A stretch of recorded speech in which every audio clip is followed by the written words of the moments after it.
Good morning, children. Let's begin with the topic nutrition in animals. Animals derive their nutrition from plants or other animals and are hence called heterotrophs. Heterotrophic nutrition are of three types: parasitic, saprophytic, holozoic. In parasitic nutrition, organisms derive nutrients directly from the living plants or animals without killing them. Example: cuscuta, leech. In saprophytic nutrition, organisms absorb nutrients from dead decaying matter. Example: mushroom. Holozoic nutrition includes herbivores, carnivores, omnivores, which take complex food inside their body, digest and absorb the nutrients.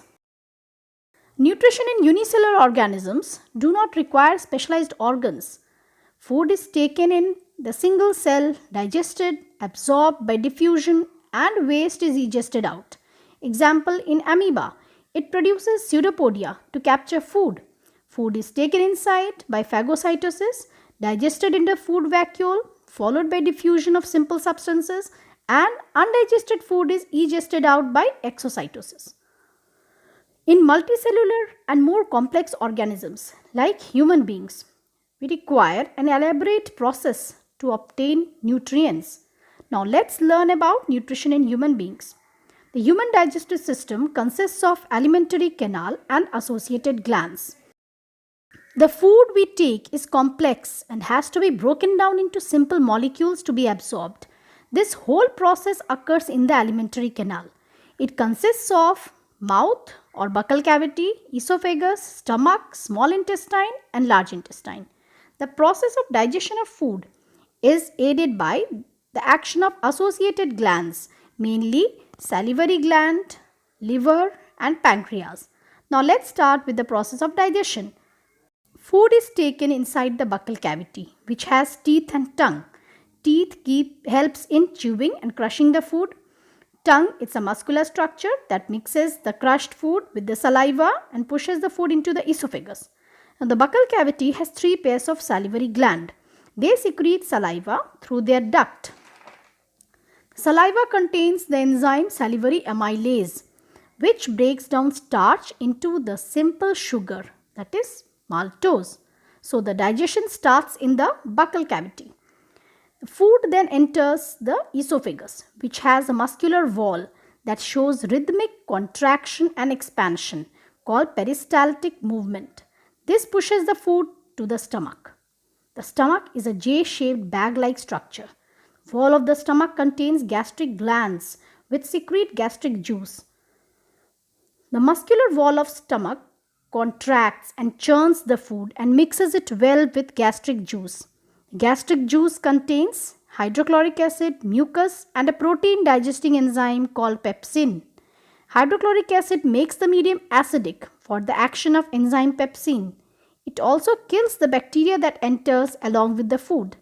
Now, pepsin breaks down protein into peptones. Now, mucus protects the lining of the stomach from the acidic action. Food then enters the small intestine, the exit of which is regulated by sphincter muscles. Small intestine is the longest part of the alimentary canal, which is extensively coiled. It is the site for final digestion of food. It receives secretion from pancreas and liver. Pancreas secretes pancreatic enzyme, which consists of trypsin for the digestion of protein, lipase for the digestion of lipid.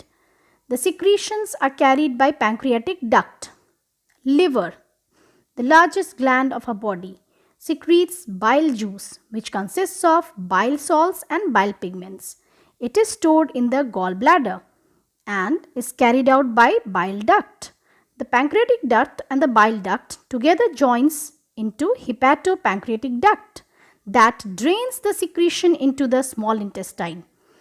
The bile contains no enzyme but helps in the emulsification of fat, that is, breaking down of larger fat molecules into smaller globules for the easy action of enzyme. It also makes the medium alkaline for the action of pancreatic enzyme. Now, besides these, small intestine secretes intestinal juice that causes the final digestion of carbohydrate into glucose, protein into amino acid, fat into fatty acid and glycerol. Apart from this, the wall of the small intestine has finger-like projections called villi, which increases the surface area for absorption of the finally digested food. Now, these villi are richly supplied with blood vessels and lymph vessels called lacteals.